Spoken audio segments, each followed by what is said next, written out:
Noi siamo la regione che a livello globale ha il più alto numero di dati sanitari.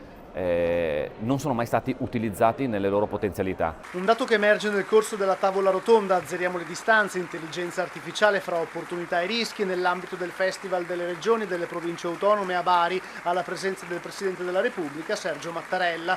Il Friuli Venezia Giulia, la regione col più alto numero di dati sanitari al mondo. Una grande ricchezza, ha sottolineato il Presidente Massimiliano Fedriga, che però finora non è stata sfruttata a dovere. Grazie all'intelligenza artificiale noi possiamo utilizzare questi dati e iniziare un percorso che ci porti verso quella medicina predittiva che è fondamentale. La medicina predittiva cos'è?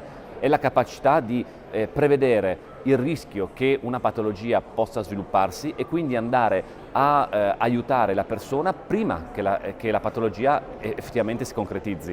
Quindi cambiando gli stili di vita, facendo delle azioni appunto preventive che migliorano ovviamente la qualità della vita della persona, non facendogli arrivare la patologia, e dall'altro abbatte le spese sanitarie, perché quando ci sono le acuzie ovviamente c'è l'ospedalizzazione e l'aumento di spesa. Poi un passaggio sulla discussione in conferenza delle regioni sul tema degli accantonamenti previsti, per la cui intesa serve l'unanimità, ha ricordato Fedriga, aggiungendo che gli accantonamenti servono ovviamente a rispettare il tetto di spesa previsto dall'Europa e sicuramente sono un sacrificio per le regioni, ma tutta un'altra cosa rispetto ai tetti di spesa che ci impedirebbero di fatto l'agibilità amministrativa.